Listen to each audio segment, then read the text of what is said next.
Well, here we are, ladies and gentlemen. The Black Ops 2 port. Black Ops 2 has came back to PlayStation. They re-released it, or I should say, they ported it over to PlayStation 4 and 5. And I kind of want to use this video to run down a few of my thoughts ever since this game released. And these games were shadow dropped too. And as soon as I found out that these were shadow dropped, I ran right upstairs, hit download on it. And you know that I called into work that night. And how could I not? You know, it had been over 14 years since I'd played this game last, and I'm not much of a PC player, so I haven't been able to do the whole Plutonium, you know, server and all that shit to where they actually play it online. I haven't been able to do all that, so I last left this game in 2012 and haven't been able to touch it since. I think given the circumstances, blowing off responsibilities for one day for 5+ hours on a video game is justified, you know, is it not? I won't even bullshit you, dude. I'm pretty sure my bosses would even understand. Like, hey, dude, I can't come in tonight. Black Ops 2 just dropped. And you'd be like, look, hey, that is something that matters, so don't worry, we got you covered. And I gotta tell you that first initial day, getting back on the, you know, 14-year-old Call of Duty with the crew, it was something magical, man. It was something that you can't exactly replicate every single game session on any other game nowadays. You can't even replicate it in the newer Call of Duties. Alright, right? I was like, alright, dude. Brandon of our party leaves. Sir! Thanks for the good times, man. Thanks for the XP, sir! Oh, okay. Fuck! Jump in that shit. I was like, here we go! What? Like half these doors, I want to walk through them, but the map's like, nope. Nope. This You're is 5 years ahead of your time, big dog. I don't want to say the maps are small, but compared to modern maps, goddamn. Oh, yeah. Well, modern maps you can run 5 times as fast. That is nuts. Ha ha! Yeah, oh fuck. Bitches. Nike was feeling it. You felt it. Alright, we'll go back to just regular domination after this. Yeah, get the fuck out of here, puss. Oh, there's fucking friendly kill. That's what you get, Nick. That's for picking hardcore. It's like, fuck you. You guys want to back out? I've got 5 kills. I'm like halfway through the lobby. I don't know about y'all, but no, I'm good. We can stay. We can stay. No, it's finished, but fuck. Oh yeah. This makes good gameplay for Brandon. All right, all right. Actually, yeah, you ain't Because half the time it's just us going like, fuck. We're clip fuck. Hey! Don't walk in front of my stream of bullets, dumbass. I don't know what this is. Let's play hardcore. All right. Hi! It's the end of Endgame when you have our Captain America shields broken in half and we just like make it tighter. Except we all go down by one. Oh yeah, no, we all die. Yeah, no, it's over. Yeah, no. That was my ass. Stay out of it. Wave 1, I got fucking the 11th brother, that like scarecrow looking motherfucker, Devin, Rookcast, and then Mark. What about that smoke guy? Is he out yet? No, that's the only figures that are coming out for Wave 1. Oh no, he's Smoke Guy. Yeah, no, that is the Crow. Yeah, that's the 11th. Ah, cool. Damn. Start your game and restart it.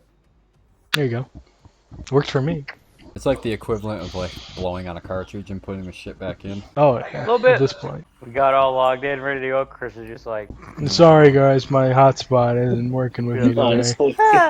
alright guys, we're ready to go. Chris is just like, no. Chris, where you at? I sent you an invite. What the fuck? It's being slow. I'm on like a 1 megabyte speed, man. Alright, well, Working now on it. Ass in here now. 3, 2, 1. 1. Fun match. 1. 2, 1. 3, 2, 1. 3. And I'm now... able to join the area. Alright. It's probably because you put weed on there and the fucking signal was just like, no, it's slow. Slow. Absolutely. Do you guys want me to host? Because, like, I still have bitch lobbies, dude. Sure. I still got bitch lobbies. I join your lobbies, I get nothing. I join my lobbies, I'm top. So, no. You guys want my lobby? I'm down for some bitch lobbies. I got bitch lobbies, dude. I got bitch lobbies. Fucking Justin Verlander's second year ever on the Detroit Tigers. Graded, sleeved, 2007 Justin Verlander baseball card. Dude. And sleeved, no creases, no nothing. Justin Verlander's American League Rookie of the Year card fucking from 2006, copyrighted in a fucking sleeve, everything for my fucking birthday. 90. It's like, oh. Oh my god. Yeah, it was, mate. Even though I'm Oh shit, was it I'm really? just like, I believe Chris. Yeah, look at it. Oh shit! Oh, it was Nogies! Chris. Oh no! Oh shit! Oh, I was just being an asshole, and then all of a sudden Chris No, it actually was died. really- Oh fuck! No, it really was Rolling you. Fuck you. stoggies out here. Yeah. Zach, I got bitch. It was even exciting to see just how hard OG Zombies was. What the fuck? How do you go down? I have no idea. Honestly, I was trying to escape that fucking zombie and he just like... I got stuck on something.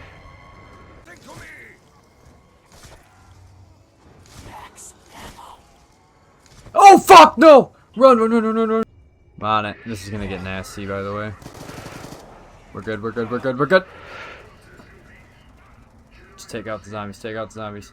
Oh! There was too many. I was shooting them down. I just couldn't get them. I'm not even going to try to waste your time by trying to justify that god-awful performance, but I think the point I'm trying to illustrate here is that the hype, not only to myself, rest of the 8 million people that have bought these ports, we all thought the same thing. We're all genuinely excited, and I think this is the first time, at least for me, I've felt this much excitement for Call of Duty in like fucking 5 years, dude. I really do think that it's telling to see the numbers and the player base on these 14-year-old / 16-year-old games versus current brand new Call of Duty Black Ops 7. It just blows my mind. I mean, not that I'm really surprised. These games were absolute masterpieces when they dropped back in the day, but these games have also been taking away the hype of Modern Warfare 4. I think that's just astonishing. And I think it's really cool to see that the new school Call of Duty players have an option now to go and buy these games and see what it was like back in the day when Call of Duty wasn't really consumed with microtransactions. And I also really love to see that they are enjoying it just as much as, you know, we did when these games dropped back, you know, in 2012, or at least Black Ops 2 at least. Oh, that's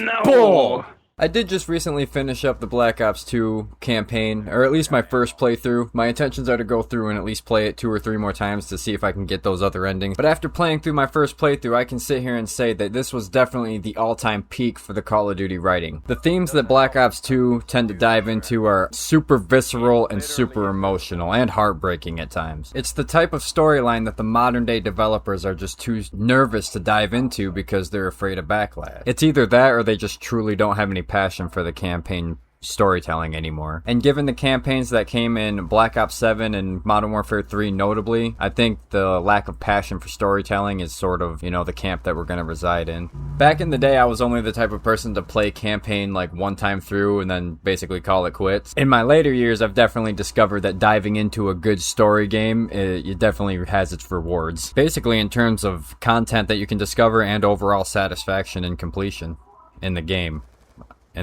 Pause. But even with that being said, Black Ops 2 back in the day was definitely one that stuck with me, just given the imagery and the themes that this game, you know, dove into. And I haven't even really been able to touch this campaign since 2012, so I'm very thankful to have been able to go back and experience this this campaign again, because this level of storytelling and this level of passion is something that you do not see in the campaigns nowadays. And that's just my opinion. I mean, I just don't see it. I don't feel it. I don't feel the types of things that I felt while playing this this first playthrough here. And some of those themes that I was talking about are pain, loss, hatred, anger, all in which are very, very powerful tools for storytelling. I would definitely recommend this campaign to not only just Call of Duty fans, but just any gamer in general. Anyone that loves shooter games and just good stories in general need to experience Black Ops 1 and especially Black Ops 2 right after.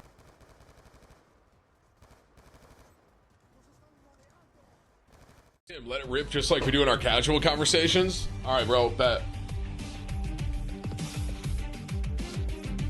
Ninja Blevins called me,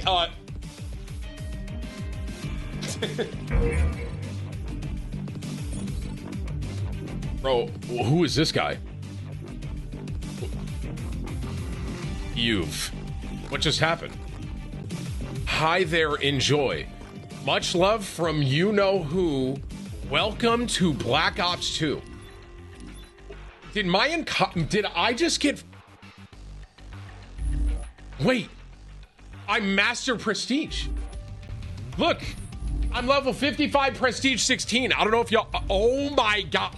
And there it is. There it is. Just when we thought that it was all fine and dandy, just when we thought that we were blessed with Black Ops 2 as it was when it released back in 2012, the hackers just couldn't resist. They really just couldn't resist. This is a clip that's been going around the last, about week and a half or so. As we just saw, Tim the Tatman, well-known Call of Duty streamer and just gaming streamer, just in general, got hacked by C Isn't Sharp live on Twitch, live on stream. And my boy Tim the Tatman is not the only one that's been facing this issue. T-Dog Smitty, another well-known Call of Duty YouTuber, got hit offline and has basically been dealing with internet troubles ever since he ran into a hacker on Black Ops 2. And I really don't know what else to say about the situation outside of it is just disappointing. It really is disappointing. This was one of the main problems that stopped people from getting on the original Black Ops 2 for so many years, because no matter what, anytime you got onto it, it was hacked to shit. So much so that it became unplayable to anyone that didn't have plutonium. Gonna botch this, I'm not too familiar with this lingo, so bear with me, but as I understand it, it is a third-party basically server that hosts a bunch of old Call of Duties, completely safe for people to play without the worry of getting hacked or bricked or anything like that. That way that it can keep the legacy of these older Call of Duties intact, and Activision fucking hates it. Unfortunately, when these ports dropped, they weren't put on dedicated servers, so it was only a matter of time before the hackers got their way in and started ruining it for everybody. And there's just not much else to say about the situation outside of it is completely disappointing, because there is a lot of people. I mean, dude, if you go and look at the charts for when these games dropped, 8 million people. It was the #1 game on PlayStation. This game is absolutely flooded with players. It's giving Call of Duty the best PR it's had in years. And we've got to deal with these hacker issues. It's just a damn shame, because it's such a solvable problem. A problem so solvable and so easy to solve that I would imagine that, if I'm getting into my business mind here, you would be shooting yourself in the foot in a business perspective if you didn't care for these ports and get them to a playable state and boot these hackers off, the way, and let this game be played the way it's intended to be played. It's a horrible business decision, especially after you see you've got 8 million people playing these games, or at least Black Ops 2, and just Black Ops 2. That's not even to account Black Ops 1's numbers. What needs to be understood is that there are people that love to play Call of Duty, but they don't love to play the modern Call of Duty because they just can't keep up with it, so they deserve a safe haven like these Black Ops 1 and 2 ports to go and play and have fun the way that the games are intended to be played. And it's just a damn shame that can't seem to happen. I mean, it's always going to be a thing. It's always going to be like that cat and mouse game. You'll never be able to actually fully extinguish them, even if you did put dedicated servers in these games, but you'd run into them significantly less if these games were to be on dedicated servers. And the solvable problem is that's what it is. I feel like, is that not such a solvable issue, such an easy issue to put a band-aid over? Just run these games on dedicated servers and all is good in the hood, I'd imagine. Am I right? People work too damn hard to come home, relax, get on a game they enjoy, and then have something like this happen to them. It's just undeserved, and to be honest, it's a completely scummy thing to do to somebody. I'm not gonna hold my breath too much, but I would love to see this issue resolved, because this issue overall is the one thing that puts a huge stain on these Black Ops ports, and these ports do not deserve that. They deserve to thrive, because these classic Call of Duties are masterpieces. But at the very end of the day, I am very happy that these ports ended up coming out, because it has been a next level nostalgic trip going back to play Black Ops 2. This is by far my favorite Call of Duty to ever have came out, and I'm just very thankful to Iron Galaxy for being able to port this and being able to give me the experiences that I haven't been able to touch in 14 years. Seriously, thank you guys so much for that. But with that being said, I think it's important that we look at the longevity of these ports long term. I think that these hacker issues are something that definitely needs to be addressed and handled, because you're looking at 8 million players that most likely have some of the same sentiments as I do, and I would imagine that you wouldn't want to push those players away by letting hackers just infest this game. So I think dedicated servers in the future is something that is like a no-brainer, and is basically something that needs to happen for not only these ports, but ports that decide to come out later on. Because if they don't put dedicated servers on these ports and the future ports that drop, you can bet your sweet bippy that hackers are going to be there to infest these games and ruin them, just like the olive oil pants shitting virgins that they most likely are. But with all that being said, thank you guys so much for coming through and watching today's video. I hope you guys are having a wonderful day so far. Leave a like, comment below what you guys are thinking of the Black Ops 2 ports. Are you guys playing them? Have you skipped them? Have the hackers ruined them for you? Let me know in the comments below. I'll try to reply to all of them. I usually do. I don't really get that many comments, but I'll reply to all of them. Again, thank you guys for checking it out, and I'll see you guys in the next one. See ya!